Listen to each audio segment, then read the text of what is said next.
Alright, we're back right where we left off in the last episode, continuing our journey as Dr. Simon Forman, Astrologist Doctor. Almighty God, guide servant Thomas Black, reach forth thy gracious hand, and slap sense into him. Good morrow, Dean Blagg. How fare you this day? Well, Dr. Forman, I must own that I do not fare well, for my recent investments have left me in a rather vexing financial position. Verily, that is ill to hear. Aye, Sir Walter Raleigh's quest for El Dorado failed most woefully, just as you predicted. His ships did return loaded with naught but a few sacks of worthless root vegetables. I cannot fathom it. We are Englishmen. We do not eat vegetables. Aye, a disappointing outcome indeed. Oh, but that is all by the by, for you will be pleased to know that I put my remaining fortune into a new venture so assured of success that I will make all my money back and more. Assured, you say? How very reassuring. I have invested in an expedition to intercept a fleet of Spanish ships carrying gold back from the New World. For this expedition, Sir Walter Raleigh will be joined by that famous military genius, Robert Devereux, the Earl of Essex, so success is virtually guaranteed. There is but one small worry, however. Ah, only one? Aye. 'Tis that Raleigh and Essex set sail full 2 months past, but there is yet no tidings of them. Such silence is a trifle vexing. Have they yet captured the Spanish treasure ships? Surely no ill has befallen them. A most vexing mystery indeed. Let us see whether the stars can tell us what has become of this expedition.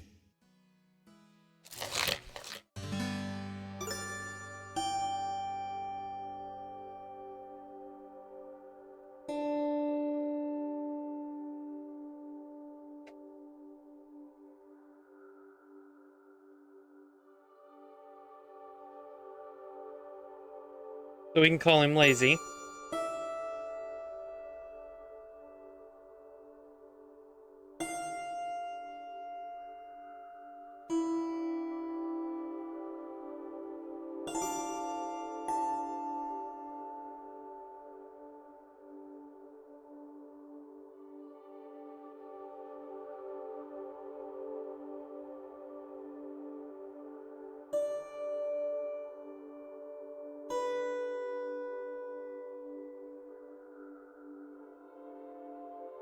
So do we tell them it's gonna go badly? Because we give them bad information?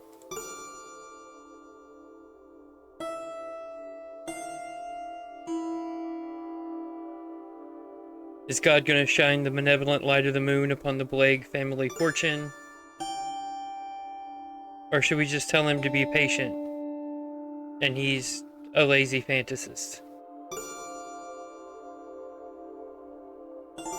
C is probably the most accurate. Bad tidings for your family's fortune, I fear. The Earl of Essex and Sir Walter Raleigh did sail their fleet into the middle of nowhere, with not a Spanish treasure ship in sight.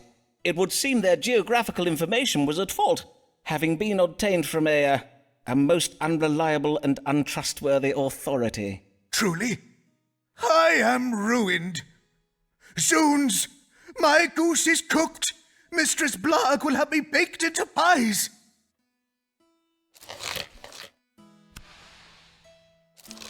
Why must this wench act so distressed?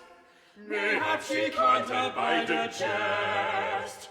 No welcome love when 'tis professed. What an ungrateful lady!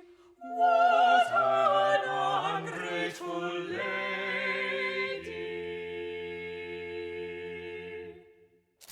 Good day, Mistress Lanier. Pray, come in and take comfort by the fire.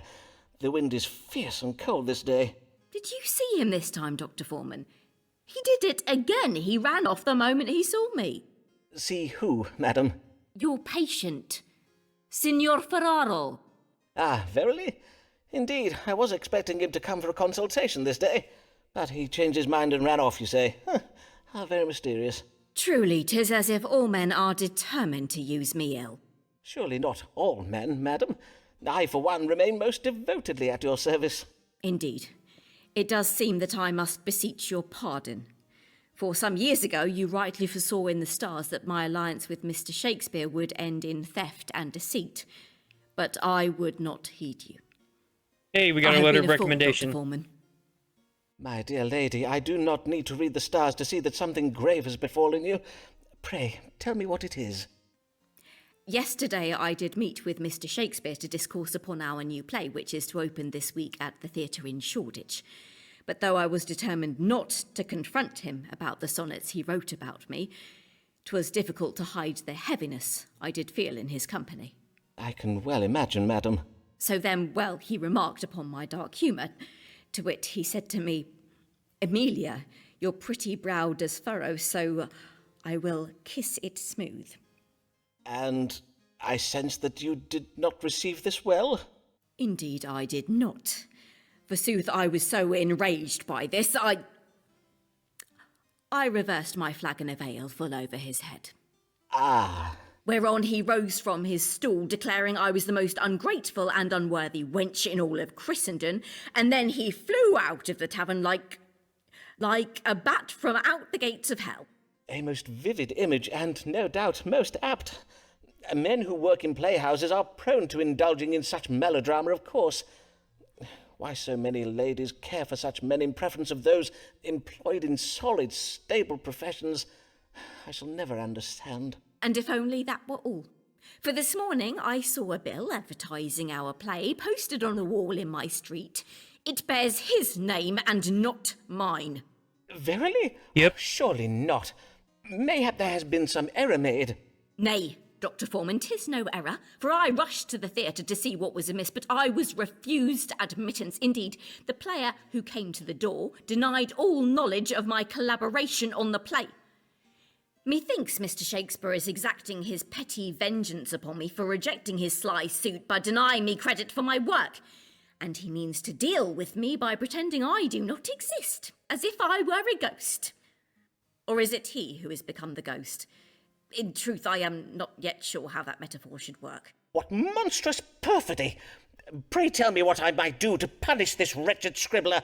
Though I am not adept with a sword, I do have a book that instructs in how to command nefarious spirits. Oh, prithee, sir, I am come not in search of vengeance, but to seek answers.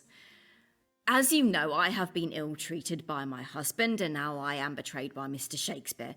Pray, read the stars and answer me this, Dr. Forman. Will I ever be able to trust, even love, a man again?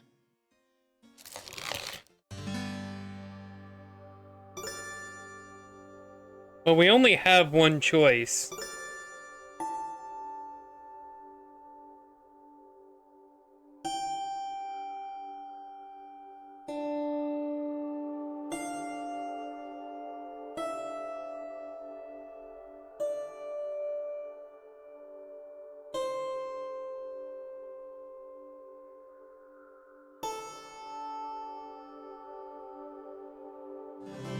Yeah, let's see how this goes, since it's my Your only question choice. of whether there yet be a man in this world worthy of your trust and affections. Forsooth, I have never seen an arrangement of stars that speaks so clearly. Verily? Then pray tell, what answer does it give? My dear lady, the answer you seek need not be divined by reading the stars. It may be read in the signs you see before you now. To wit, the answer you seek is right in front of you. I am afeard I do not follow, Dr. Forman. 'Tis your feather quill, a half-eaten apple, your desk is a little untidy, and I must confess the symbolism in Flemish still-life painting has always quite confounded me. Take a skull, for instance. What sense does a skull make alongside a bowl of... Below. 'Tis clear to me now, your face was always hid in shadow, but 'tis you, Mr. Forman. You are the man who has been prowling me these last months. Dearest, loveliest Amelia, allow me to profess to you my undying admiration for your charms, which are not insignificant. God's womb et tu, Dr. Forman. Fie, you of all men to betray me thus. But 'tis true. I now see the answer. For I know now never again to trust a man to guide me. Henceforth, I shall write under my own name, and when there are decisions to be made, I shall take my own counsel and make my own judgments. Farewell, Dr. Forman, and clean your desk. Verily, 'tis quite disgusting.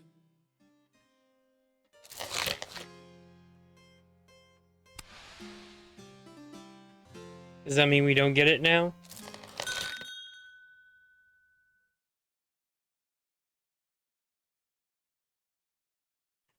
Sarah Mugg's telling us not to help her husband anymore. Lancelot Moore is of a great house.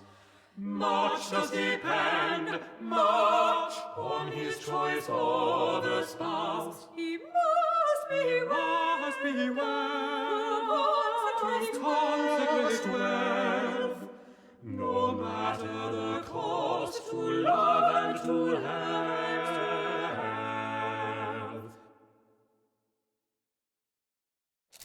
Good day to you, young sir, and well met. You are Lancelot Moore of Middlesex, are you not? What an honour it is to welcome a son of the great house of Moore to my humble consulting chambers. 'Tis indeed I, Lancelot Moore. I will own it. But hear this. My family is ignorant of my designs in coming here, and I wish them to remain so. Which is why I come to you, Mr. Forman, for methinks you are not such a man who would ever find himself in the company of a family such as ours. Ah, Ouch. well, you may count upon my discretion, Mr. Moore. And what is the matter that brings you this day? 'Tis that my family wish me to marry my wretched cousin Barbara. And I take it you would not wish to comply. Nay, I verily would not. Cousin Barbara is a vile little minx. She loves nothing more than to sport with me and play cruel japes. Last Christmas, she even hid a dead mouse in my mince pie. The lady does seem most spirited. The lady? Oh, pish! Cousin Barbara is hardly a lady, for she is not 14 years of age. It is most unnatural to ask a grown man to wed a child. Indeed it is. 'Tis my belief that in these enlightened times we should consider... Verily, Barbara be damned. My heart belongs to a true woman, not a freckled, scrawny slip of a girl. A full-blossomed woman. A woman, you say? Aye, Marion, my other cousin. I see. Ah, Marion, so beguiling are her shapely charms. Oh, to lie, if not to die, in Marion's arms. So soft her lips, so sweet her face. Oh, how I yearn for her embrace. In me she hath such passion stirred, a fever rises in my... Yeah, okay. But nay, I pray for death, and would be martyred if from her I be thus parted. And so you see, you must help me forestall this wretched marriage, so that I might wed my sweet cousin Marion. Mr. Forman? Mr. Forman? Yes, indeed. Let us see what the stars advise. How might Mr. Moore avoid this marriage to his cousin Barbara? There we go.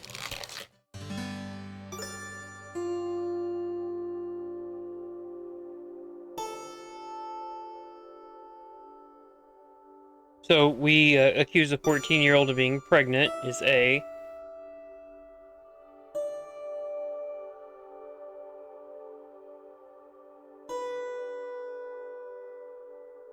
We send him to war.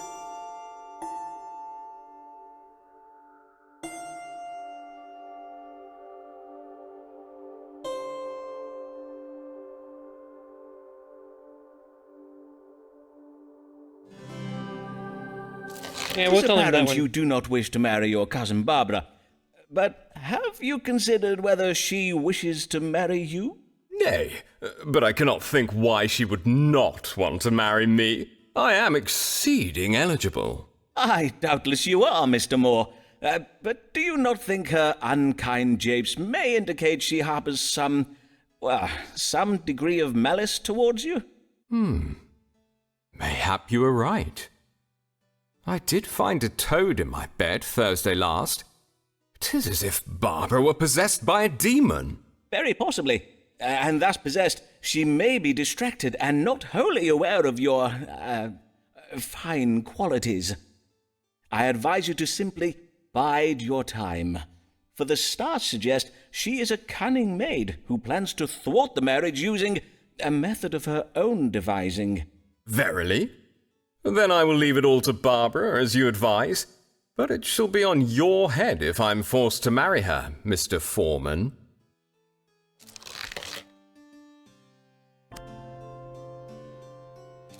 Hear ye! Spanish Armada nears English coast.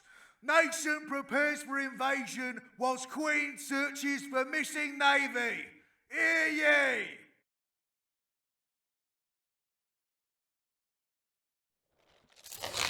Wench, be sure to marry, lest ye be branded a witch. If Mary sees you keeping cats against you, she will snitch. Beware of Mistress Mary Payne, she is a nosy la la la la la la la.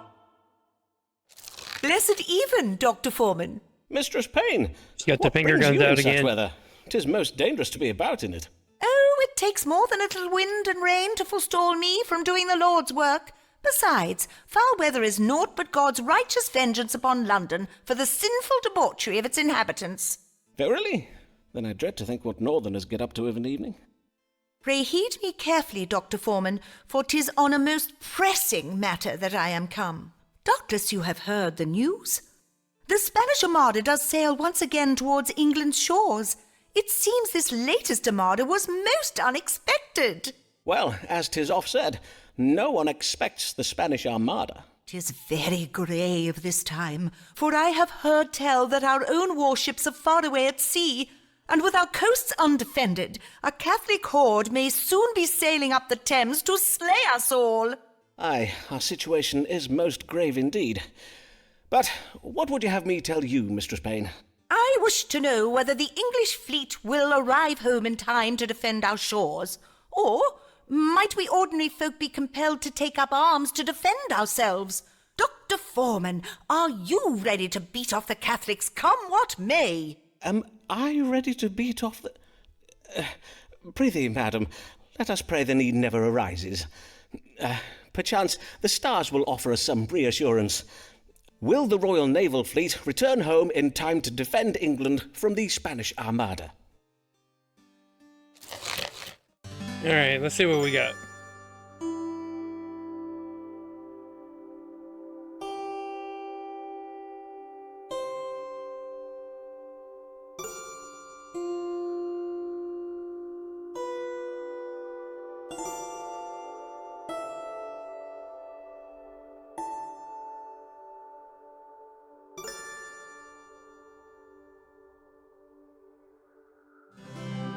We'll tell her it's that one. They captured the Spanish ships and are sailing them Madam, home. know you of Robert Devereux, the Earl of Essex? Or of Sir Walter Raleigh, perchance? Oh, young Lord Devereux, such a talented young man. My niece is especially taken with him. Well, it would seem the pair did take the royal fleet on an expedition to intercept and seize gold being transported back to Spain from the New World. But their plan went awry, and now they are lost at sea. I am afeard that, short of a miracle, a Spanish invasion is indeed imminent. Her Majesty would risk her realm and the lives of her subjects for the sake of gold. Then our present danger does not surprise me. England's downfall will be God's punishment for our Queen's greed and avarice. Well, to be fair to Her Majesty, I do not imagine she gave Devereux and Raleigh permission to... Oh, my days! With a Spanish invasion nigh, I know not how to calm my anxious passions. Methinks I shall take to bed with Paul and Matthew this even. Oh, yes, I see. The book of Paul and the book of Matthew. Aye, verily. Holy Scripture does give great comfort to a distressed mind. God keep ye well, Mistress Payne. Yeah, it was the book. That's what she's doing. She's reading the Bible tonight.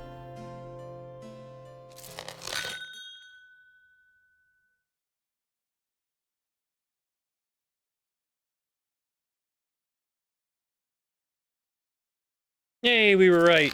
Pray take care, for say, did you hear what the Countess says about peas?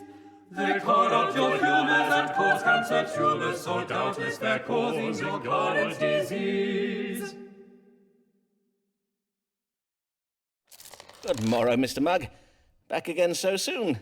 And yet your red spots do seem to have faded. Aye, those spots were naught but the work of fleas. My wife did beat the rugs and banish the dogs from the house. She'll be beating and banishing me next if she has her way. Well, I am glad to hear you are faring better. What brings you this day? I have a humoral imbalance and need treating for it. A humoral imbalance, you say? Well, 'tis true that an imbalance of humours can affect a man's mood.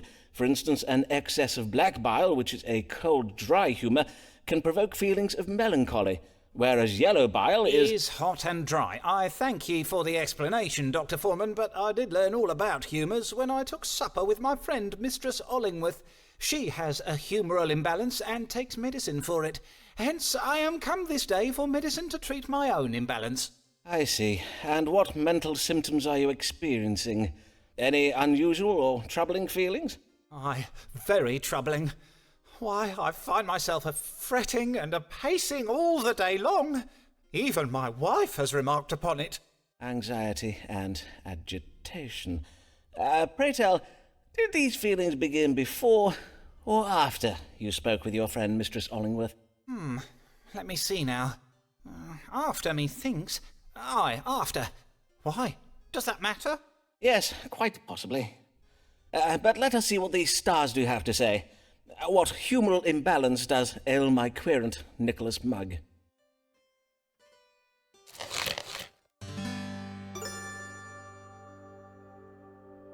Yes, colic. Yes, constipation. Or choleric.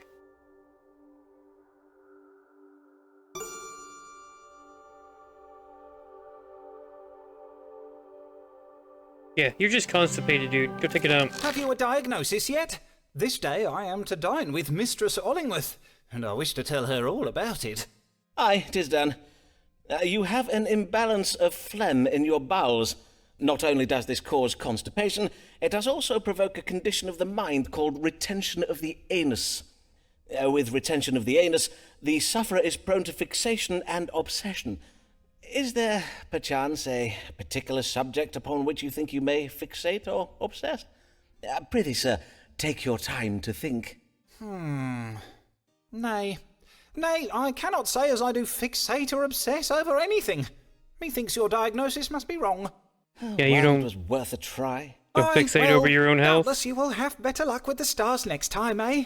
Good day, Dr. Forman.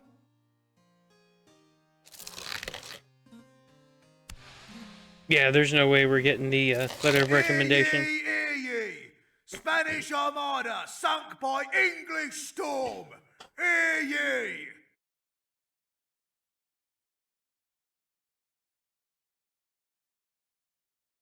Here comes a son of noble birth.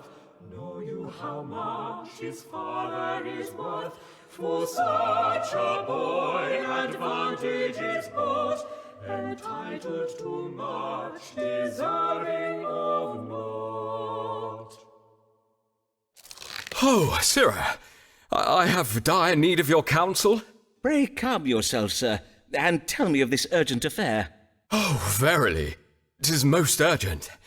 A fair maiden has my heart, a maid with hair of shining gold and eyes so blue the finest sapphires grow pale with envy. But she is a most pious and demure in nature, and has many other suitors. How might I win her favour? Golden hair? But in our last consultation, Let me see here in my notes.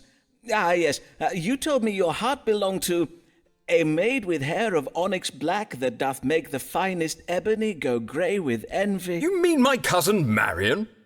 Pish! That was naught but a childish fancy. I bid you, Forman, pray focus on the matter at hand, for if you do not help me win my true love's favour, my bursting heart will tear asunder, my soul will wither unto... Aye, as you will. Let us see what guidance can be had from the stars. How may Lancelot Moore win the heart of this golden-haired maiden? So let's see, we've got a sudden religious conversion. But he must be self-disciplined and patient. We know we can't do that.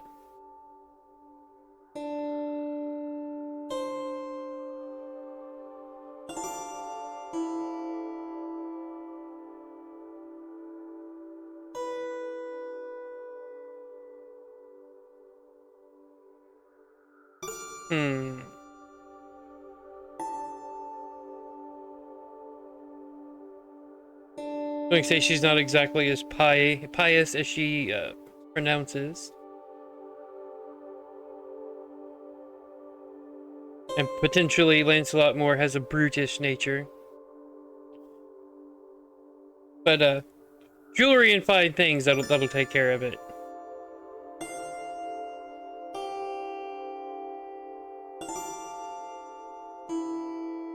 Yeah, just lie, dude. Just lie. You're good at it. It would seem the fiercest rival for the maiden's favor is one of her father's business partners. He is a deceitful knave who tells the father lies. You must best him by telling even greater lies. Tell her father you are much wealthier than you verily are, and he will surely favor your advances. A father's business partner, you say? But is he not? Oh, God's teeth! The man is her uncle. If he seeks to wed his niece, I do not think it right. Fie, 'twould be very wrong. I will go to her father and tell him it is better he favour me than bestow his daughter's hand on his own brother. I bid you good day, Forman, for it is most urgent that I deliver the poor girl from such an unnatural fate. Sure, buddy. Good luck.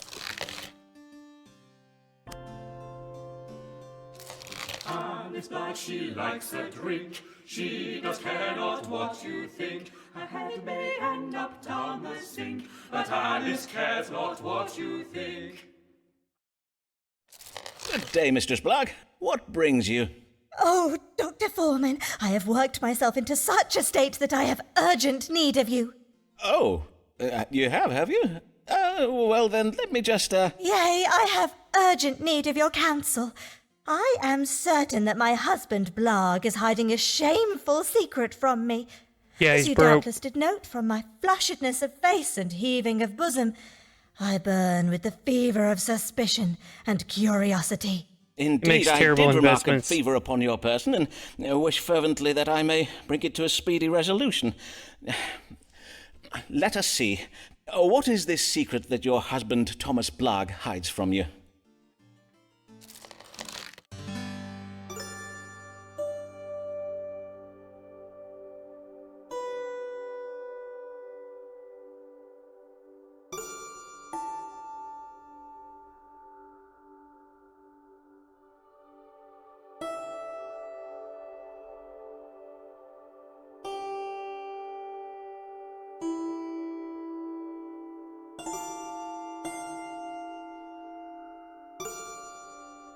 Yeah, we'll go with that one. Her husband's terrible with money. I fear the secret your husband hides is a sudden transformation from wealth to pauperdom. For he has been careless with your family's finances by making a series of bad business investments. Lawks a mercy! That boil-brained chump has ruined us! Upon my virtue, I can hardly bear to think on it. Nay, I cannot even! Say, is that medicinal wine I spy on the shelf behind you, good sir? Prithee, pour your patient a dose of it.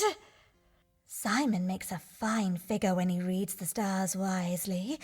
Mayhap I stay a while and take wine and a little else with him. Nope. Yeah, Codas post consultatio. So he banged another dude's wife. Starting to really not like Simon. Alas, for little Emma, such sorrow she has borne, since she was made alive. She has much to mourn. 'Tis vexing, 'tis trying.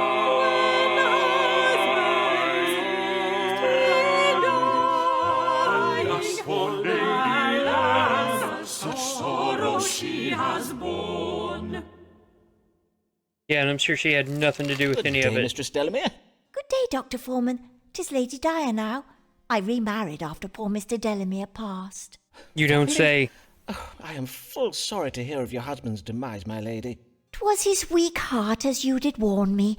John collapsed and died at a mask ball, for someone, we know not whom, came to the ball dressed as a monstrous spider. Poor Mr. No. Delamere. He was always so afeard of spiders. Who would have known that? Oh, what a ghastly business. You must have been most distressed. Yes, I was. So I hope you will understand why I worry for the health of my new husband, Lord Dyer. Mayhap 'tis not at all, and yet... And yet you would wish to know so that you may rest easier. Why, of course, my lady. Totally Pray, not going to murder him. Describe Lord Dyer's troubles to me, no matter how trifling they may seem to you. Well, I have noted that my husband awakens many times in the night to make water. Mayhap 'tis the reason why he tires so easily during the day. And he does oft complain of thirst and hunger, even after meals.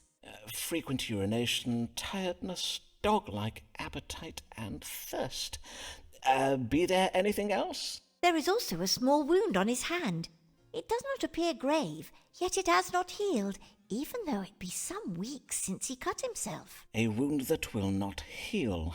Diabetes. Then let us see what the stars have to say. Be there any grave illness troubling Mr. John Delamere? Methinks you mean Lord Henry Dyer, Dr. Forman. I beseech your pardon, my lady. What illness troubles Lord Henry Dyer? He's got diabetes. With the diabete, ruler of the kidneys. Bewitched. Gangrene in the hand. Yeah, no, he's got the diabetes. You totally Lord shouldn't Dyer feed him a lot of suffers from sugar. Diabetes. 'Tis a grave case of it, I am afeard. God mend me. Then how am I to keep my husband from dying of it? Well, the consumption of lettuce seeds and barley water can help, and you must not allow him to take honey or sweetmeats. In truth, I am a little concerned about the wound on his lordship's hand, though it be minor. 'Tis the diabetes that prevents it from healing. Oh, then what should be done about it? Take Lord Dyer to a barber surgeon, where he may have leeches applied to his wound. This will draw out the corrupt blood to hasten the healing. But prithee, be sure that your husband never cuts himself again, for the corruption of blood such cuts occasion in a sufferer of the diabetes, well, they oftentimes prove fatal. Oh, then I shall do precisely as you advised, Dr. Forman. I thank ye heartily, sir. Good day. Yep, look forward to seeing you with your fourth husband. Good luck with it. I mean, come on. We're 3 husbands in and she can't give me a letter of recommendation. Here comes Davy's Allen. She must love fallen still. Why else would she have come here? Mayhap she's gravely ill. Good day, Mistress Allen. I hear a child was lately born to you. I trust he is well? Yes, indeed. God has favoured us with a healthy boy. He is Does he have red hair? a blessing to Mr. Allen and me. And we pray he remains so. That is, that this child remains in good health. And as I do ail of something, normally I would not have come, but methinks 'tis best I am treated, for the sake of Marmaduke, lest he take ill from me. I see. Then pray describe your troubles to me, Mistress Allen. Well, in truth, 'tis but a cough, but indeed at first I thought 'twas naught but a chilly cold, but 'Tis many weeks now, and it lingers still. Forsooth, I am afeard it does grow worse. Many weeks, you say? Aye, that is most concerning. Let us see what the stars have to say. What ails Mistress Avis Allen, and how may she be cured?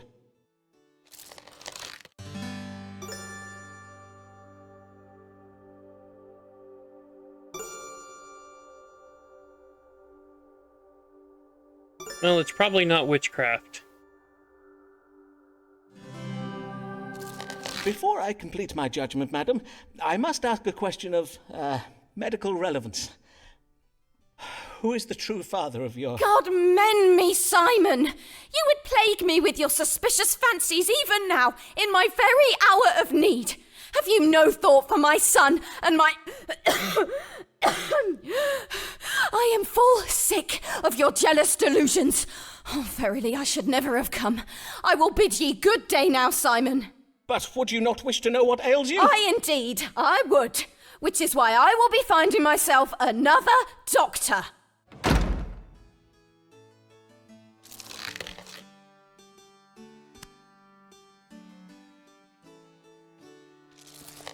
When the story seems bold, crucial facts left untold. When the story seems bold, crucial facts left untold. When Forman protestis is pushed to the testes. Ferraro, Signor Ferraro.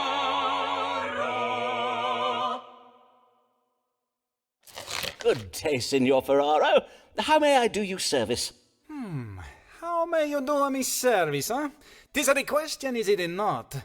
I do hear you offer many different services, huh? Not just in medicine, for you are a dottore of a special kind, one who gives answers to all the problems, see? Forsooth, 'tis true, Signor. In my practice, I endeavour to treat the whole man, mind, body, soul, the location of his missing household items. All are connected at a holistic level. I take it this time you are come about a problem that does not pertain to a bodily complaint? See, this is my mama. She does worry night and day. She say, Ricardo, you must go to the wise man who reads the stars and have him tell you what your future holds. I say, Mama, if it'll make you happy, I will go to Signor Forman and ask him. I see. And is there any particular reason for your mother to be thus concerned? Be you faced with some kind of imminent danger? A particular reason, you say? Nay, signor, she needs no reason to worry. Mia madre is an Italiana, mama. Ah, yes, of course. Because you're totally Italian. She is not like these London mamas who make the children live in a cupboard with the dog. Well, then, mayhap the stars might offer your devoted mother some comfort.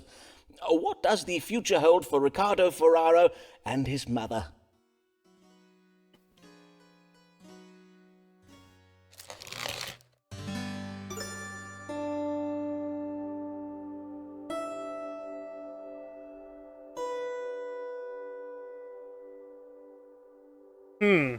That seems suspicious.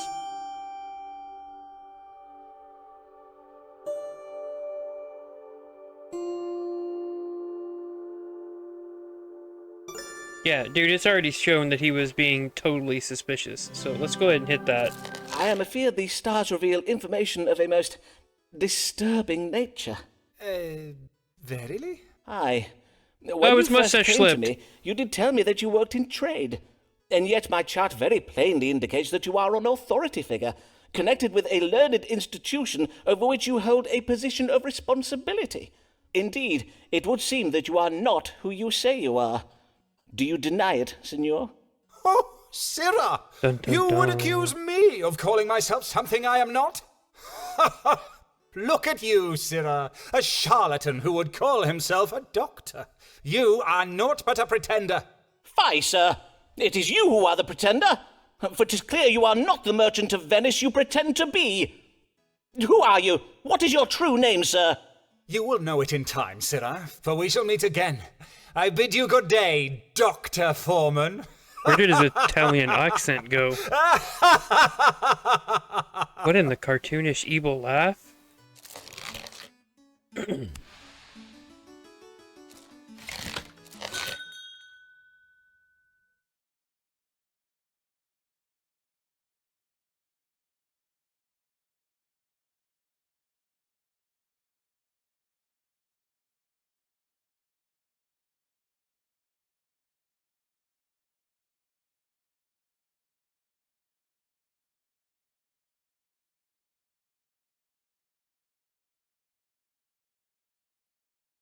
Ouch. Just ouch. Weep not for my perfect ideas, for you and David shared good years. Waste no more hours on earth and shame. 'Tis time to find someone to blame. But why did you not let me save you, Avis? Why did you entrust your precious life to another doctor?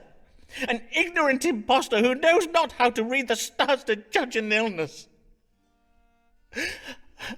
Oh, my beloved Avis. Why did you die before I had the chance to?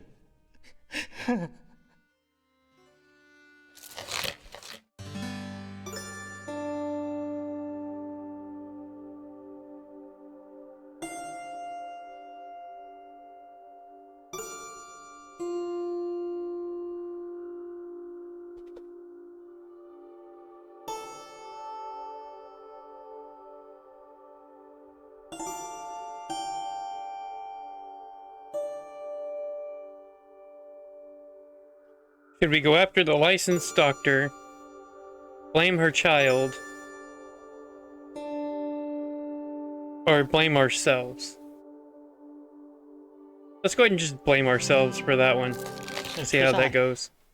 I am to blame for Avis's death. If only I had not driven away with my ill-tempered, unkind accusations.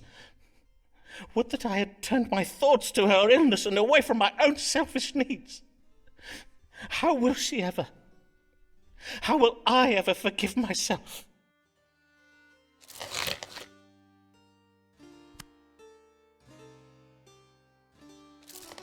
When you are shook by something in a book where it says that you might have some rare malady, see Dr. Forman, be sure to inform him you have it on very good authority. Good day, Mr. Mugg. What brings you? I am exceeding ill, Dr. Forman. Verily I am. And you know my wife. She is refusing to hear anything about it. 'Tis but another of your delusions, Nicholas, she says. She will not even look at it. Look at what? Oh, I see. You may pull up your breeches now. Pray let me examine you more closely. Raise your chin, if you please. Now, loosen your garter and remove your stocking. I am afeard this verily is grave. Most grave indeed. 'Tis? Verily? I believe so. But we must have it confirmed by the stars. Let us consult them now. What explains these swellings that have arisen on various parts of Nicholas Mugg's body?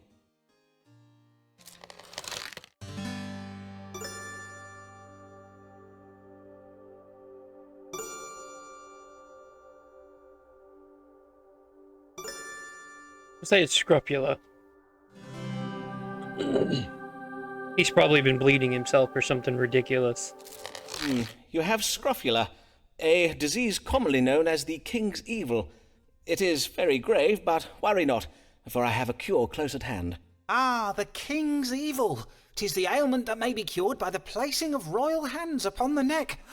Oh, you do not mean to say that Her Majesty the Queen herself is at this very moment... What? No, of course not. I was referring to my famous strong water. A moment, if you please, while I retrieve it from my cabinet. But, sir, unhand it, sir. The dosage is very precise. You must not... nay, not the whole bottle. Ye gods, man, what have you done? Methinks I am dying. Oh, woe! A fatal dose! Alas, I am sorry for it, sir, but you were never meant to drink so much of it. Oh, may God forgive me. Nay, do not blame yourself, Doctor. Thank ye heartily, for at last all shall know, my wife, my friends, how wrong they were, and how I did speak true. William! William! Oh, curse it, where is that feckless manservant of mine? William! Go forth and fetch the vicar!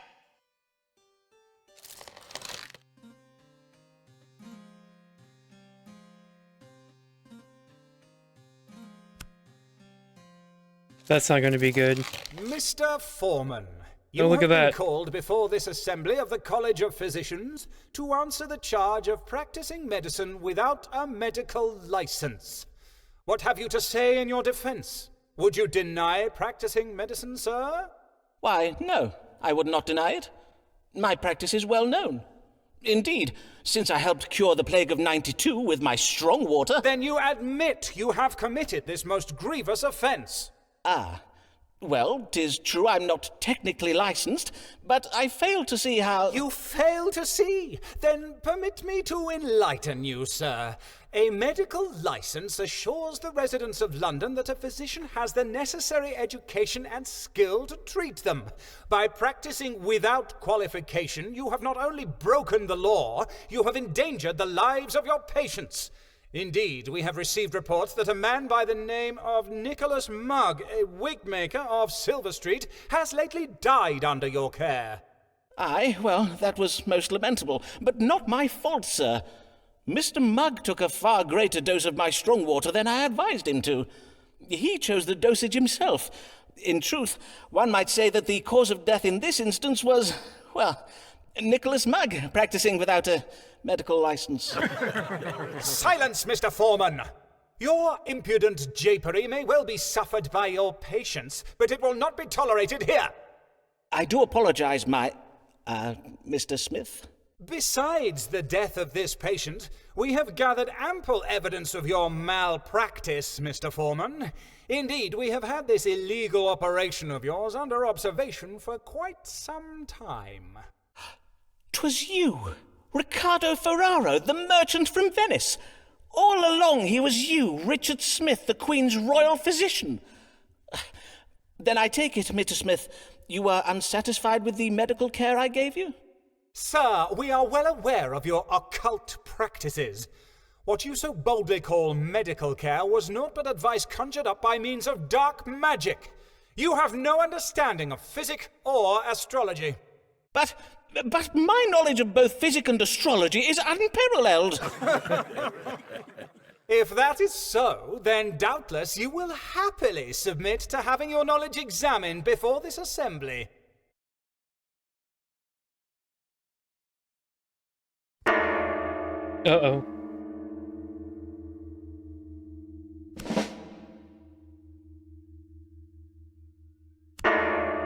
Uh-oh.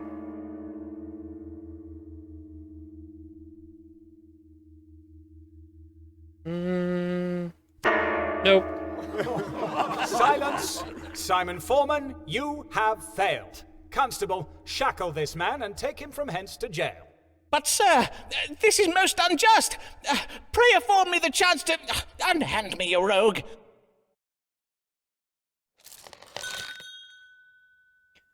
Sir, I am happy to inform you that I have secured your release from jail by the way of my friendship with Mistress Maud Smith, wife of the president of the College of Physicians. We have contrived to have her husband believe that you enjoyed the favor of John Whitgift, the Archbishop of Canterbury, and that the Archbishop plans to grant you a medical license. But whilst you will be freed this day, our ruse will not hold for long. For Maud says the college intends to write to the Archbishop to warn him that you are a charlatan and urge him not to grant you a license. Your most assured friend and querent, Alice Blogg. Alice Blogg, she feels no shame, and forsooth is she to blame. If we were her, we'd do the same. Alice Blogg, she feels no shame. Good day, Mistress Blogg. Before we start, I must thank you for having used your influence to help me resolve my recent difficulties. Say nothing of it. Those doctors and their College of Physicians.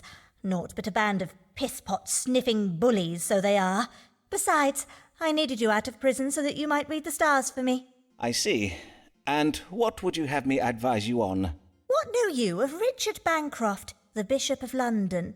Not much, in truth. But I did attend the Easter service at St. Paul's. I found the bishop's sermon on the virtues of chastity and abstinence most compelling. Why, you know him well? Not very well as yet.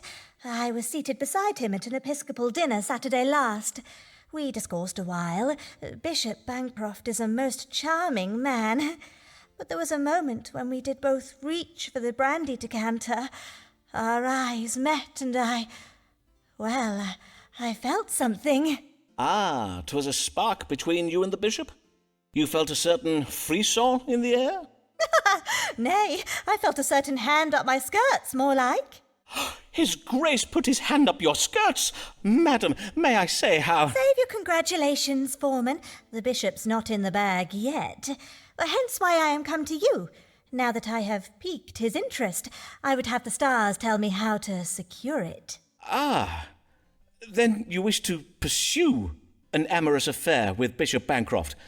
But what of your husband, Dean Blagg? Oh, do not speak to me of my husband.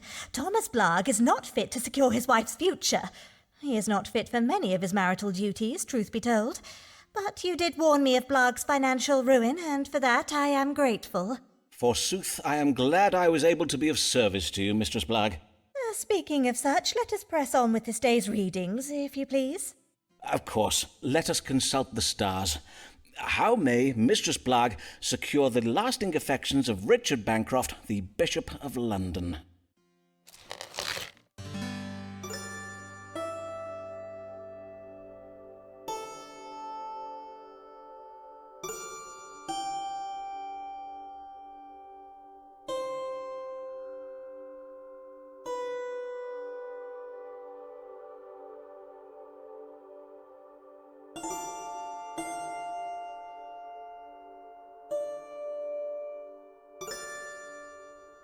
Yeah, tell her you got his child, dude. That'll trap him. Maybe trap him. The stars suggest a most ingenious plan for ensnaring the bishop, Mistress Blagg.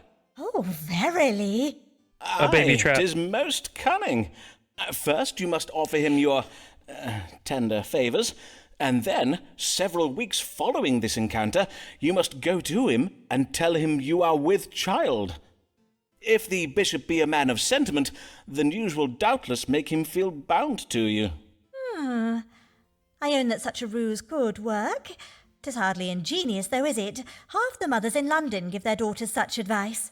Do they indeed? Well, there is more.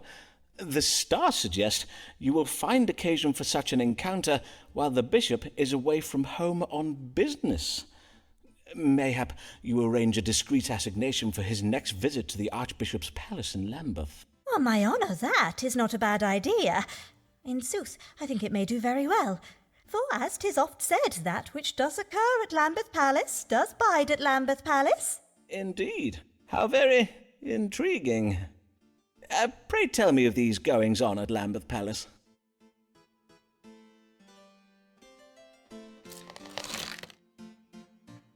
Oh, and we got it again. There we go. Yep. Working our way up there. Lancelot more, lovely his passion,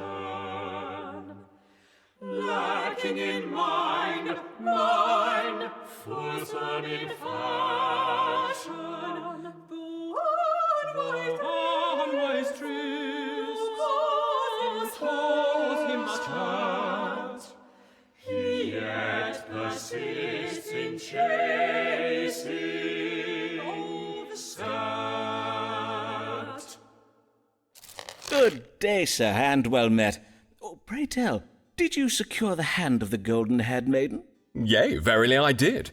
Though 'tis no thanks to you, Foreman. For when I told the maid's father of her uncle's designs upon her person, it set the household all a-rage.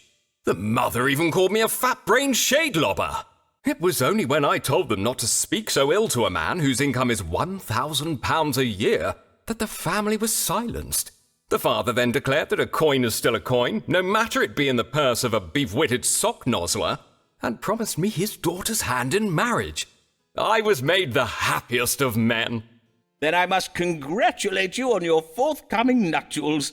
Will wait. you be having a summer wedding, or— Congratulate me? Do not congratulate me, Foreman, for I am the unhappiest of men. It was but a day after our engagement was announced that my love became afflicted with the smallpox. Naturally, I was all a terror. Would she perish? So wretched was I with fear, I almost died of fright. But it was worse. naturally. Smallpox is a most terrible disease. I intend to write a small treatise on the subject. But then, alas! Fate struck the cruelest of blows upon my soul. Oh, verily. Poor girl. May she rest in peace. Or re-squeeze in pace, as we Latin scholars say. What? Nay, death would have been a mercy. For once cured, the maid arose from her sickbed bearing hideous scars. Her once fair cheeks, thus so cratered, to make the very moon wane with envy. I see. And now you wish to extract yourself from your engagement, I presume. Naturally. But her brother and father are fearsome men with a taste for rough sport, and her mother's tongue is as sharp as a barber's blade. I worry that my breach of promise may be taken ill. Then I let wonder me see why. if I may fathom the family's reaction from the stars. What will become of breaking your engagement to this once fair, now pox-scarred maid?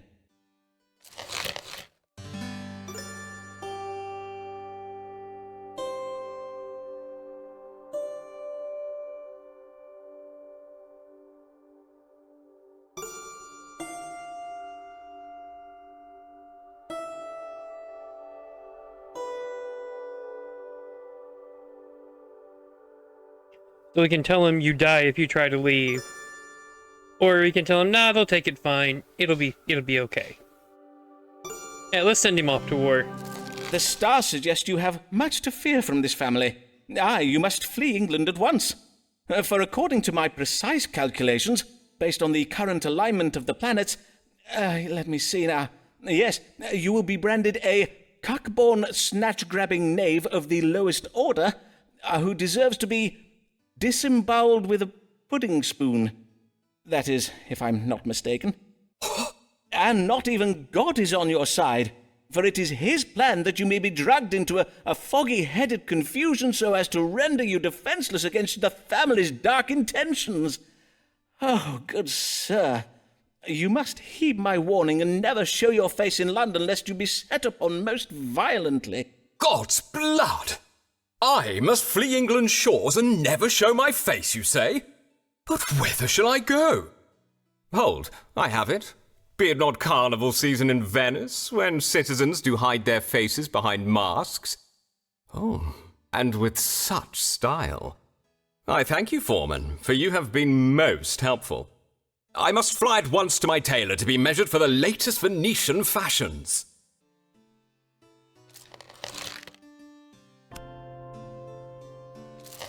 Glory, glory to the Lord,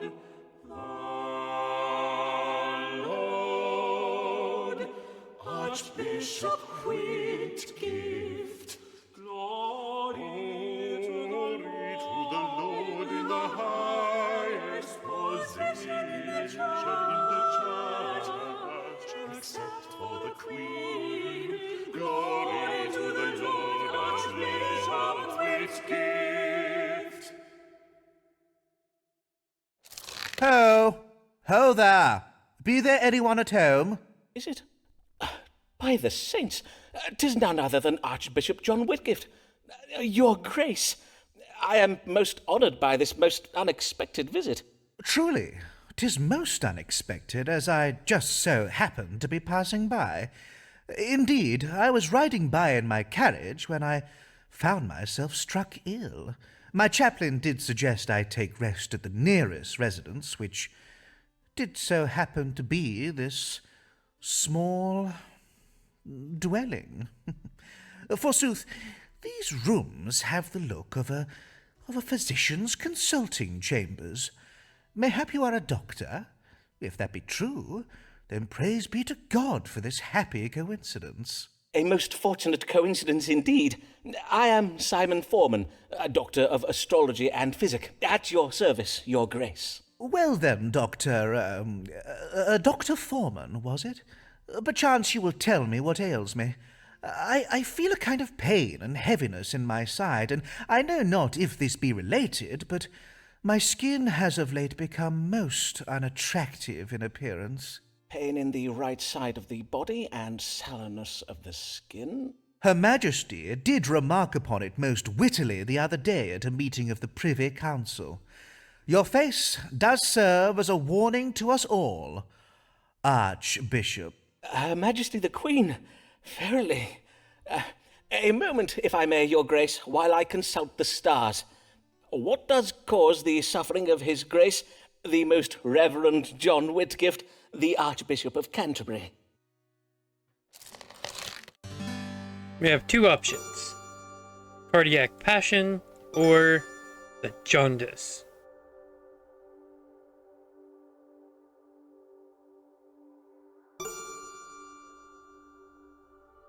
Well, this sounds more like a symptom, so we'll go with that.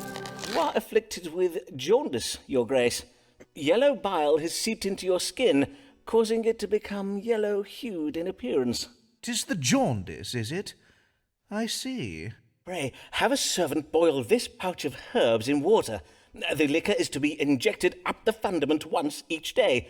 It should draw the collar away from your skin and into your bowels. William! Excellent. I will have my chaplain see to it. My, who do we have here? Before you take your leave, Your Grace, I would have my manservant William let blood from your right arm. Indeed. Very well, then. Before you depart, Your Grace, perchance I might trouble you with a request of my own. Good day, sir. My chaplain will settle payment with you anon.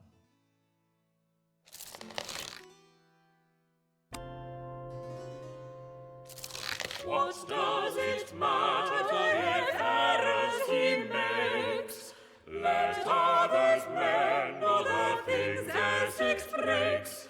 Our Lord has much to gain for risks he takes. Commoners may pay, but nobles only learn from their mistakes.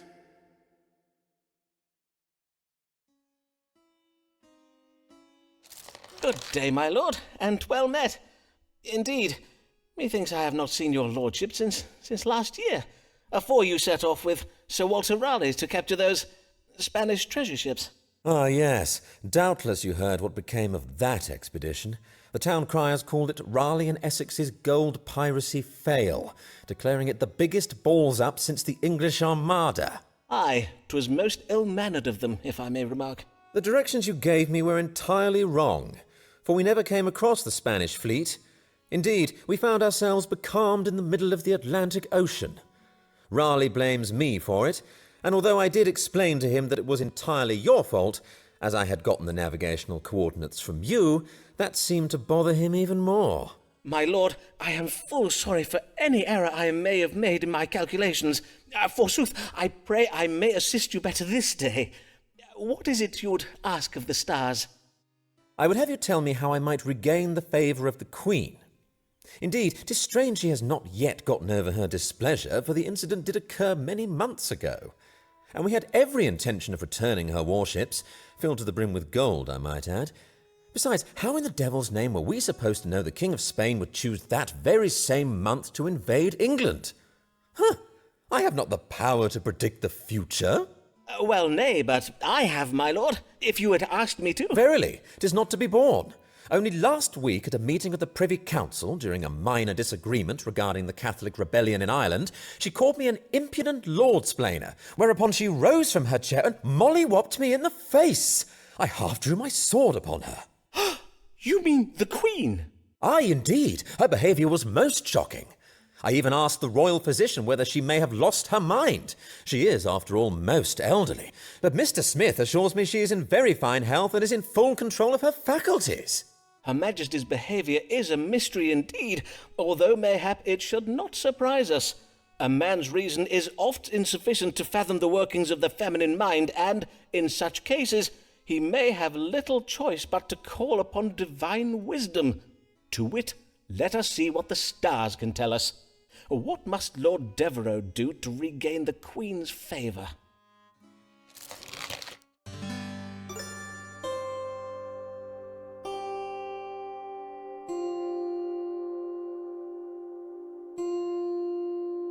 So, bang the Queen.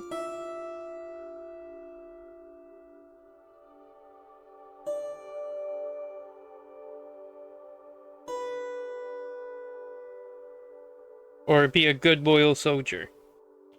Yeah, how about not riz the queen? To regain the Queen's favour, you must demonstrate your fealty to her, your loyalty as a peer of the realm who sits on her privy council. To this end, the stars suggest you offer to lead a military campaign to put down this Catholic rebellion in Ireland. Your lordship is, after all, a great military leader. What better man for such a task than the hero of Cadiz? Verily, 'tis no ill idea. 'Tis no ill idea at all. Yes, indeed, I shall offer to put down the Irish for her. I'm sure that'll Forsooth, go well. How difficult could such a mission be? I shall quickly defeat those fen-sucking muck-savages and be back home by Christmas. Huzzah! Huzzah! Godspeed, my lord.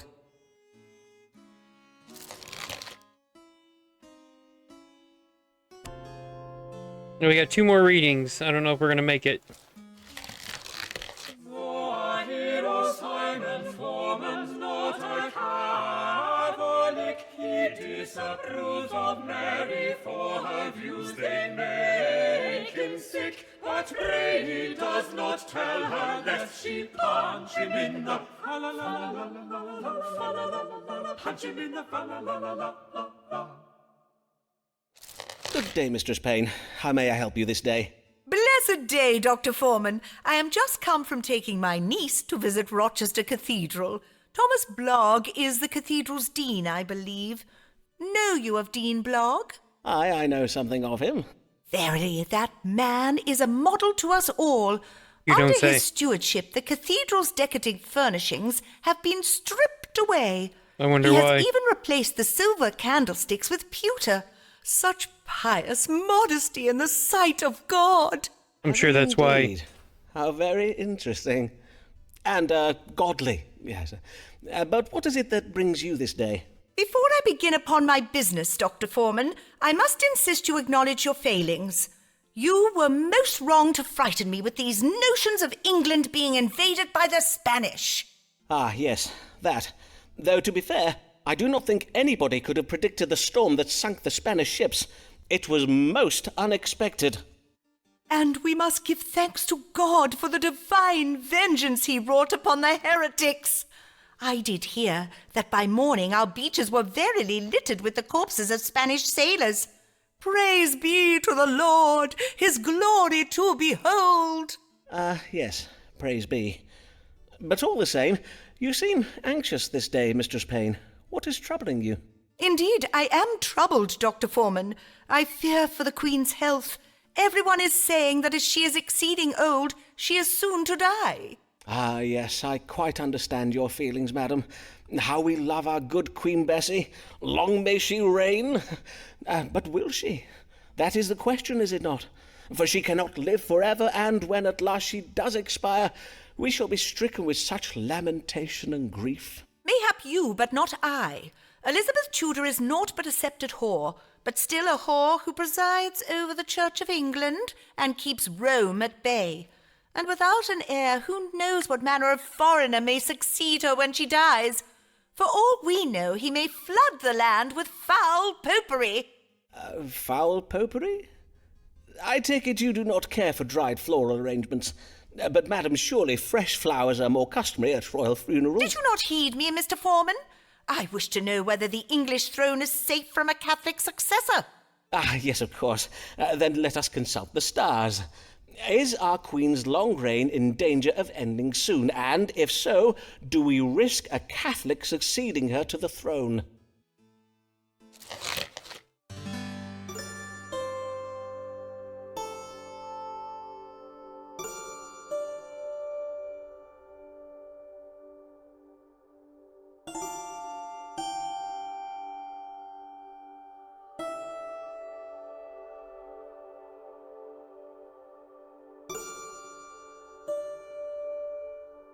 Yeah, we'll go with that one.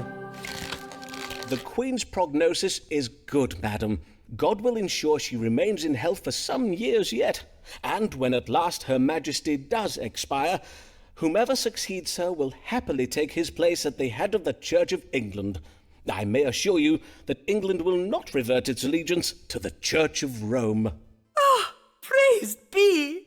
To know that that England shall remain safe from Satan's earthly servants is well indeed. Fare You you were well, and may just the God give you a worst. blessed day, Dr. Forman.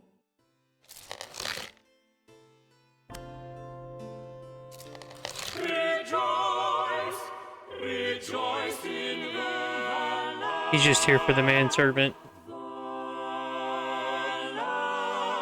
Served by his bishop. To his guests for dinner at his palace in London. Rejoice, rejoice in the Lamb and beef and the pork and the swan pie. Good day and well met, Lord Archbishop. What a pleasure it is to welcome your grace once more to my humble consulting chambers. Do you ail of something, sir? Nay, I am in good health.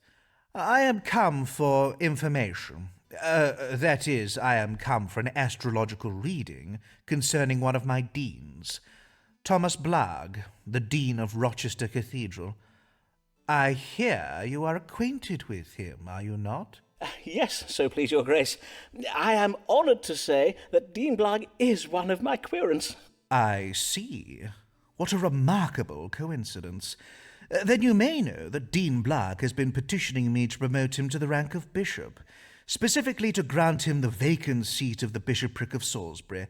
I wonder if you, that is, if the stars and planets and so forth, might tell me if there be any reason why Thomas Blagg might not be a fitting candidate for such a position of responsibility. I see. Then let us see what the stars can tell us. Should Thomas Blagg, Dean of Rochester, be made the Bishop of Salisbury?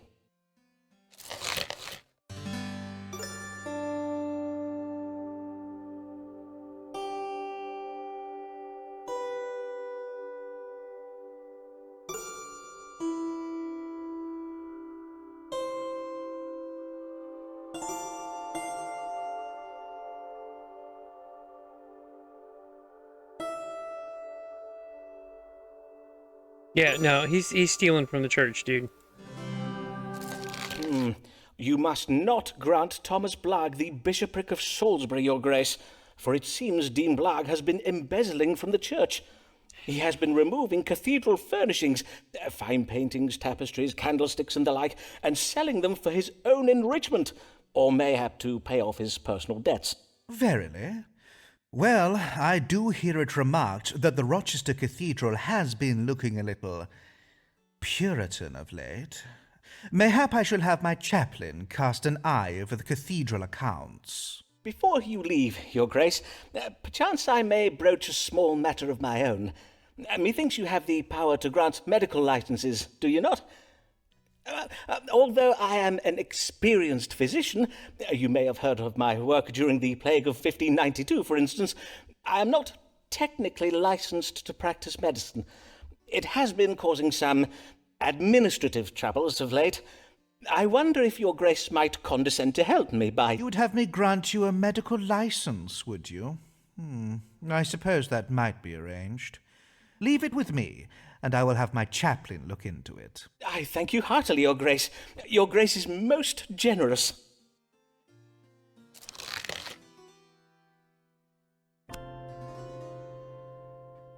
Not even the halfway mark.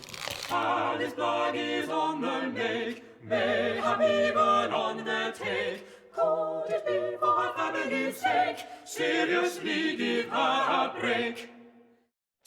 God give you good day, Mistress Blagg. Pray tell, what brings you? I would know whether my lover, Owen Wood, is resolved to leave me something in his will. A small legacy, mayhap. A large one. I do hope he intends to leave me something. Owen Wood? He is the Dean of Armagh, is he not? But were you not pursuing, Richard Bancroft, the Bishop of London? Aye, and your notion to use Lambeth Palace for an assignation did work wondrous well. We had a small dalliance, the bishop and I. But 'tis all over now, for I did end it. Only a small dalliance. But I thought your plans for the bishop were larger in scope. In our last consultation, you had me believe you were looking for something more substantial. Aye, I was. But I will not lie, I was disappointed. I see. Now perchance we may proceed to this matter concerning Owen Wood. Pray tell, why would you wish to know whether he has included you in his will? Is he gravely ill? Not presently, but methinks he will be soon, for he has gone to Ireland to join that peacocking mumphead, the Earl of Essex. I see. He has gone to fight in Robert Devereux's military campaign to put down the Catholic rebels in Ireland. But you're being a little harsh, are you not? 'Tis true he has had some bad luck of late, but the Earl is a fine... Oh, a swole-headed failson is what his lordship is. 'Twould not surprise me if he read his map upside down and marched his men into a bog to drown. Pray, let us do my reading, if you please. Certainly. If Owen Wood, the Dean of Armagh, were to die, would Alice Blagg inherit anything from his estate?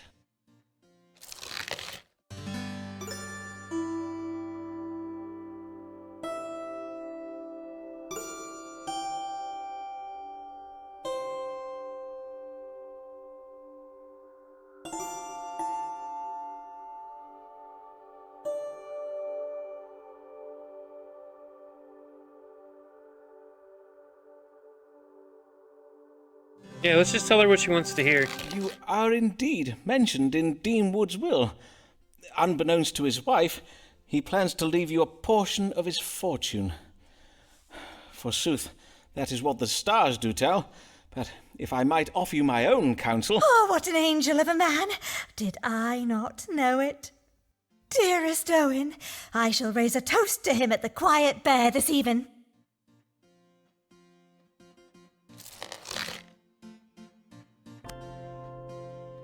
Almost. Almighty God, shelter thy servant Thomas Blagg. Take him in thy merciful arms, and shake sense into him. Good dawning, D. Blagg. How may I do you service this day? I must begin by thanking you for your previous service, Dr. Forman. Yay! For though the previous reading you gave me was hard to hear, it was honest and true. Ah, yes. Raleigh and Essex's pursuit of the Spanish treasure ships did not end well, so I hear, though I am glad I was able to give you fair warning of it. As am I. A most lamentable affair that has cost me very dear. And I know not how, but my wife Alice has lately learned of our perilous financial situation. You don't say. Has she? Aye, and she has had me petition the Archbishop for a promotion. 'Tis her reckoning that if I were promoted to bishop, the increased living would enable me to settle our debts. That would seem wise under the circumstances. And was your petition successful? It was. At least at first. Indeed, His Grace did have me believe he is minded to make me Bishop of Salisbury. The Bishopric of Salisbury? But that is excellent well, is it not? It would be very well, forsooth. But many months have passed, and the Archbishop gives yet no sign of granting the vacant bishopric to anybody. I see. And he does not say when the matter may be decided? Nay, indeed he does not. Whenever I raise the question with His Grace, he says he needs time to consider the various episcopal and doctrinal matters concerning such an appointment. All the while, he has me performing additional duties that I dare not refuse, lest I lose his favour. And Mistress Blagg has sent him pies upon numerous occasions. And yet the Archbishop is not moved? Oh, you didn't win him over with a hard pie? man indeed, for your wife's pies are well renowned for their powers of persuasion. Now, let us see what the stars can tell us. Will Thomas Blagg, Dean of Rochester, be granted the bishopric of Salisbury?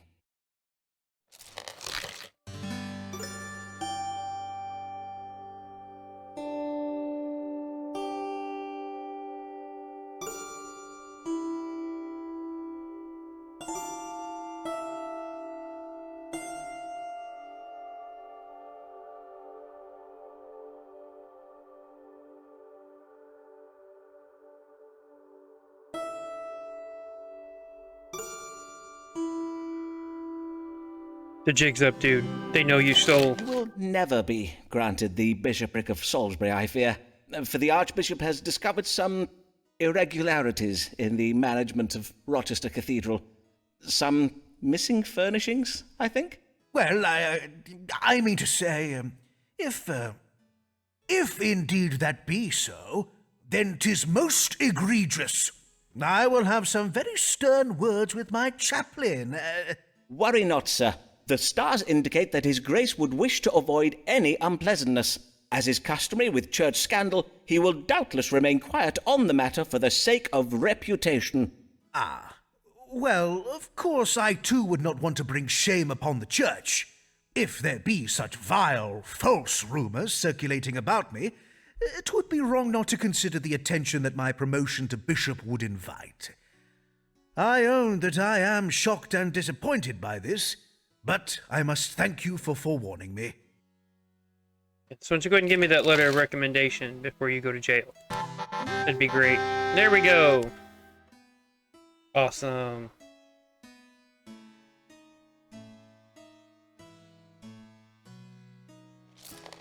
Lancelot more struck by the muse, for his sonnets found there be no excuse.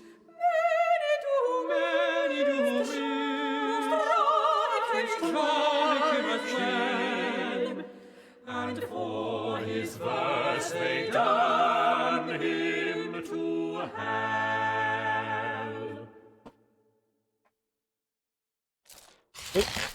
All the way. Borrow, Mr. Moore. You are returned from Italy, I see. Aye, and I had the most enlightening experience. You don't say. My tutors taught me all about those ancient Romans and whatnot. Indeed, 'tis a changed man you see before you now. A worldly man of culture and learning.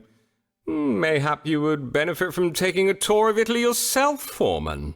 Alas, Mr. Moore, I must remain in London to care for my querents. To wit, what brings you this day? Well, no sooner did I return to London than I did become acquainted with the most wondrous creature. A lady who has been lately widowed. Ah, let me just take some notes here. Is this one dark or fair? Auburn with eyes of green, mayhap? I do not believe there's yet been an auburn-haired maid. Fie, Mr. Forman.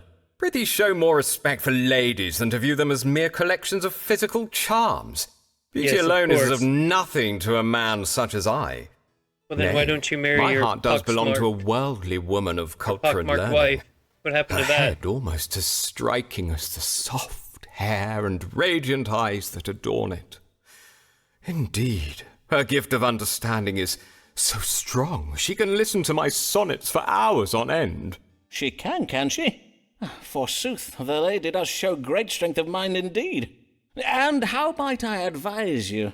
I would have you tell me whether I should marry her, for, as you know, I have offered my troth to ladies in the past, and it has not ended well for me. So, this You don't time say. I did tell myself, Lancelot, you will proceed with caution. You will know the lady for at least a month before you think of wedding her, and then you'll go directly to Forman for his counsel. Then let us consult the stars now. Should Lancelot Moore marry this wondrous and worldly widow?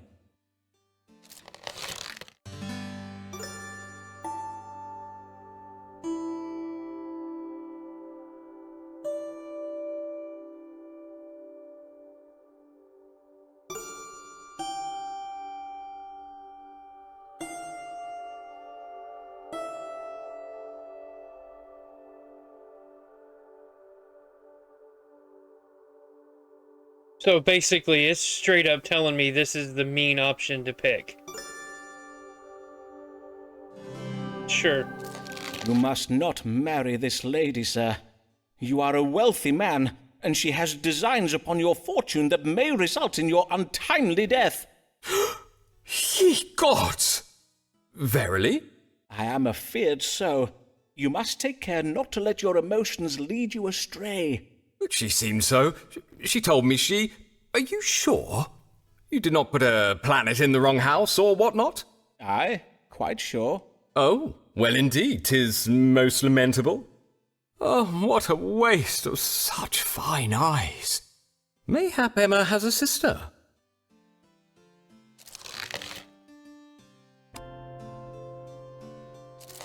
Sybil's not blessed, for when she tries her best, 'tis then she does her worst. From being overdressed to poisoning her guests, ambitions are the curse. Good day, Mistress Fortescue. I do hope you may help me, Dr. Forman, for I am mightily afflicted with fever and pain. Yes, I see. Your face is a trifle red in colour. When did your troubles begin? At a dinner party, perchance? Nay, 'twas at a luncheon, the one I gave this day. I sought to play a trick upon my friend, Lady Emma Dyer, and I worry God is punishing me for my japery. And what manner of jape did you play on your friend at this luncheon of yours? Pray, describe the ruse to me. Well, I came upon the idea when I took receipt of a trunk full of exotic goods from the New World. Lovely gifts sent home to me by my gallant husband. Know you of my husband, Captain Henry Fortescue? He is a great friend of Sir Walter Raleigh, of course. I think you have mentioned him once or twice, madam. The trunk contained a parcel of dried fruits, full red in colour they were, and with them a note of warning. On it was writ that these fruits, if not consumed in moderation, can provoke a hot, pricking fever when ingested. Ah, yes. I have read of this fruit in the writings of Spanish explorers. Capsicum Icaramba mequema is the botanical name, I believe. I am well known for serving the most original dishes at my table. Hence my guests were not surprised when I invited them to try my exotic fruit. I served them each a sweet pie containing one of these, capsicum... Icaramba mequema. But I made sure Emma received a pie containing the very largest fruit, and I the very smallest one. I see. You hoped to occasion a fever in your friend while escaping the same fate yourself. And yet this ruse did not succeed, I take it. Nay, it did not, Dr. Forman. Most of my guests dared only take one bite of their pies before abandoning them, finding themselves unequal to the challenge. But Emma ate hers all up, as did I. I was sure I would be safe, and that she would turn red and begin to perspire most shamefully, but she remained as cool as a cucumber. But you, madam? But I began to feel such pain in my mouth and throat. My face and eyes turned red. Moisture gathered on my brow and bosom, and damp marks appeared on my bodice. I could not conceal it from my guests. 'Twas humiliating. How You got double distressing crossed. for you, madam. Let us now seek a solution to this mystery in the stars. What might explain the querent's affliction?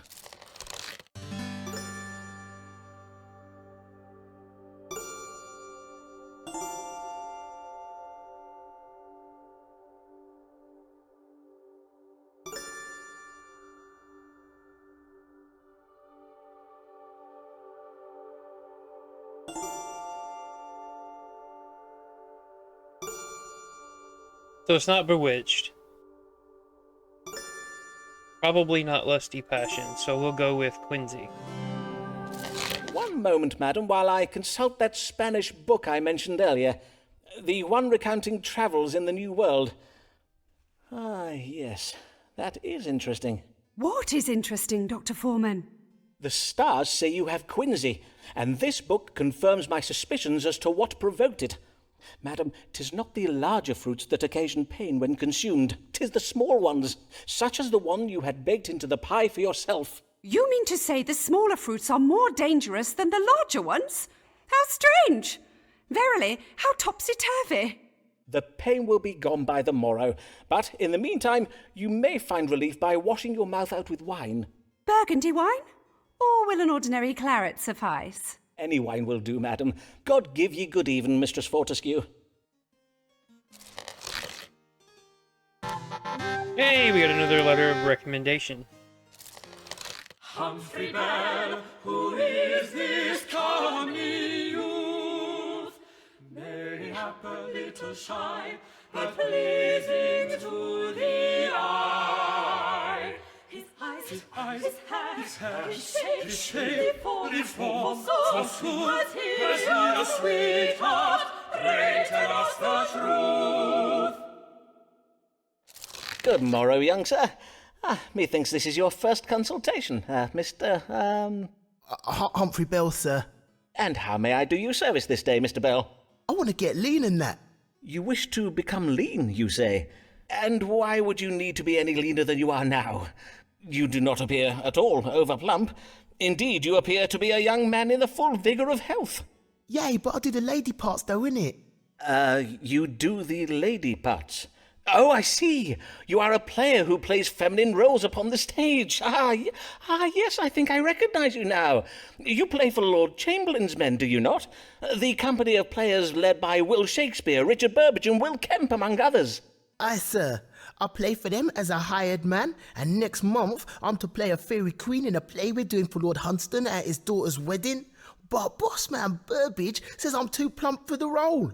Humphrey, your girth does make it difficult for an audience to imagine you getting up out of your fairy throne, let alone flying. Yes, I think I understand. 'Twould imperil the audience's suspension of disbelief, thus breaking the fourth wall, as you players so call it. Ah, sir, indeed. Mr. Burbage worries much for them scenery walls, for he says my rear end is of such a size 'tis liable to smash right through 'em. Anyways, Mistress Burbage told me that to fit into her gowns she bids herself chunder after eating. Might you give me some herbs for that or something?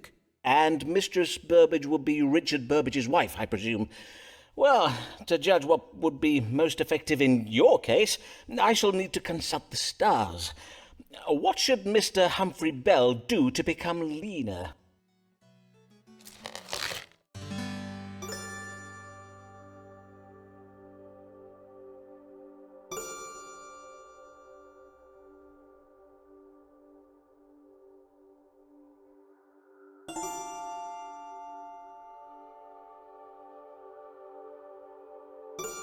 Yeah, he's supposed to help have an eating disorder, so we'll help him find an Mr. eating Bell, disorder. I will prescribe you something to induce upward purging.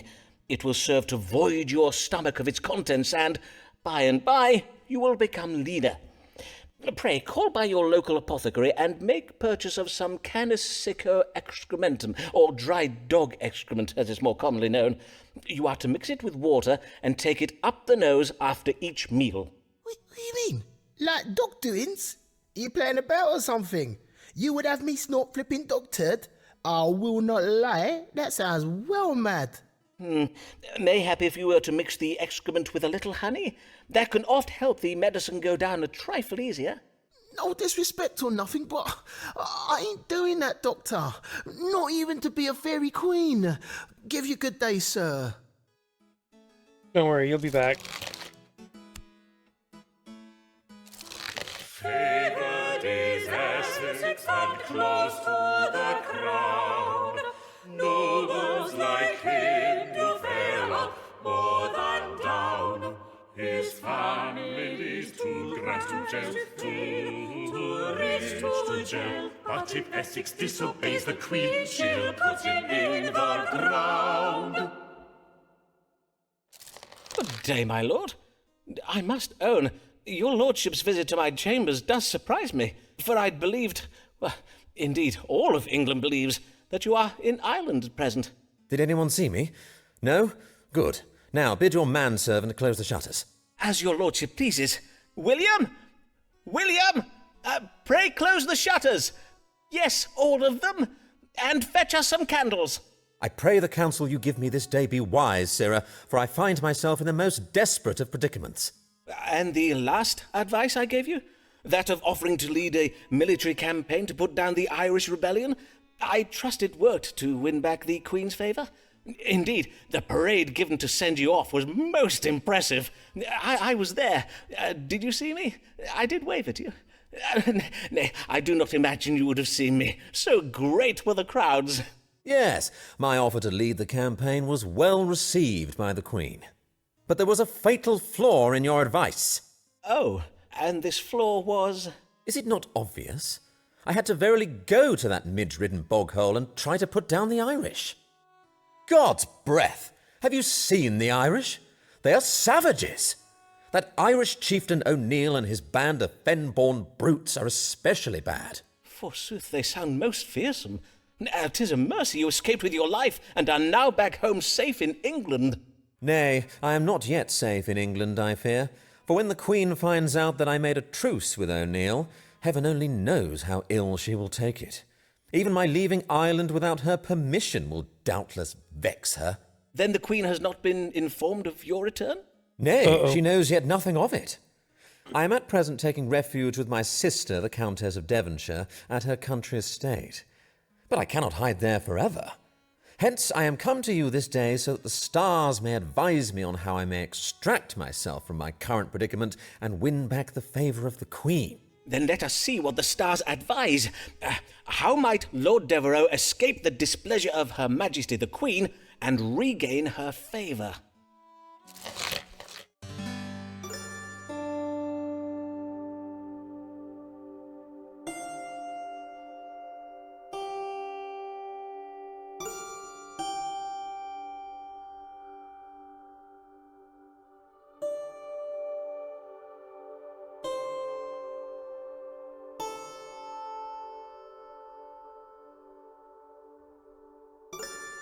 Alright, dude. You're gonna have to bang the Queen.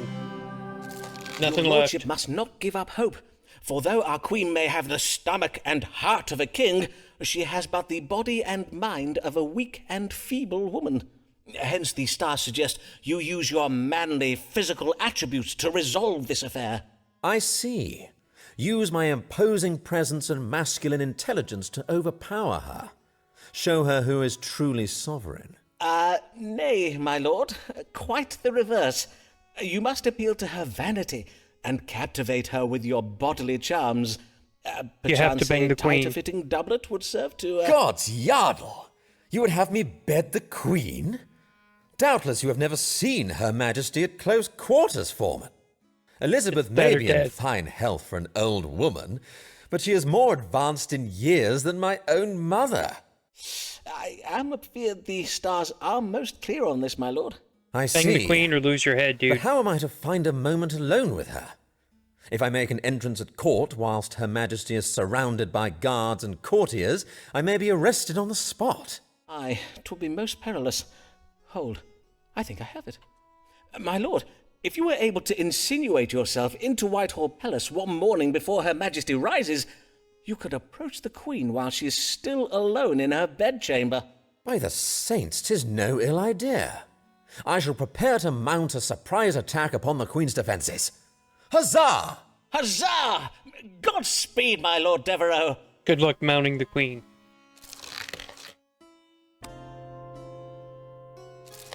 Praise him, praise be to the Lord.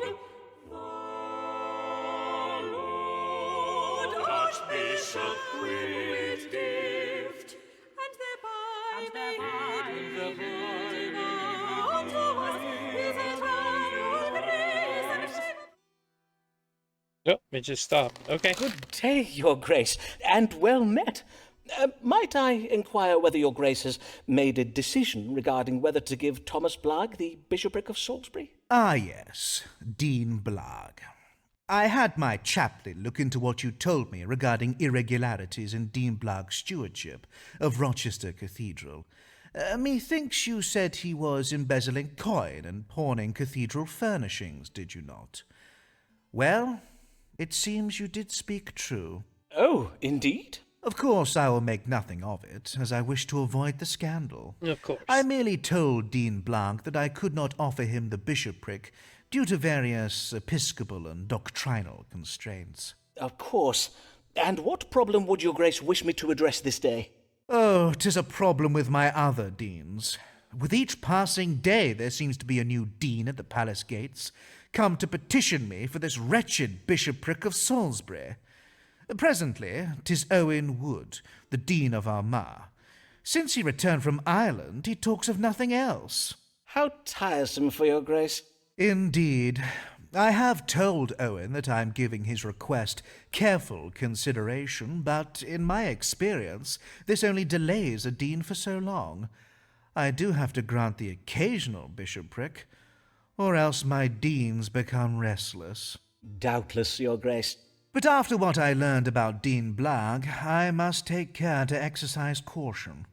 Hence, I would have you tell me anything you know, that is, anything the stars reveal, about Owen Wood, that would render him unsuitable to perform the role of bishop. Then let us ask the stars. Is there any reason why the Most Reverend John Whitgift, the Archbishop of Canterbury, should not grant Owen Wood the bishopric of Salisbury?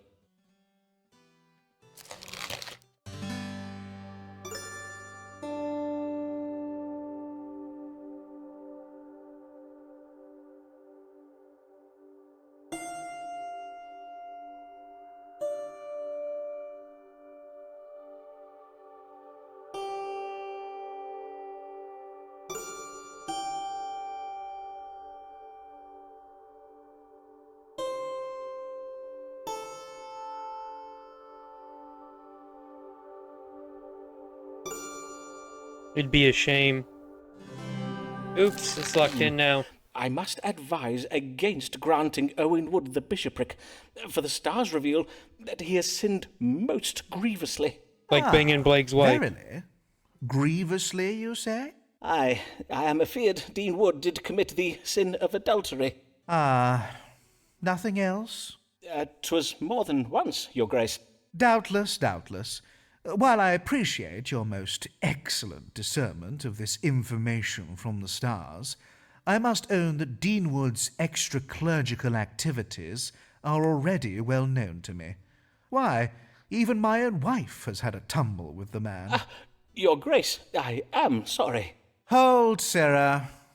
In truth, 'tis of no consequence to me. What occurs in Lambeth Palace bides in Lambeth Palace, as we like to say. But you are right to remind me of Dean Wood's indiscretions, for mayhap it be not wise to elevate Owen to such a public position as bishop. I do have the reputation of the church to consider. Indeed, Your Grace.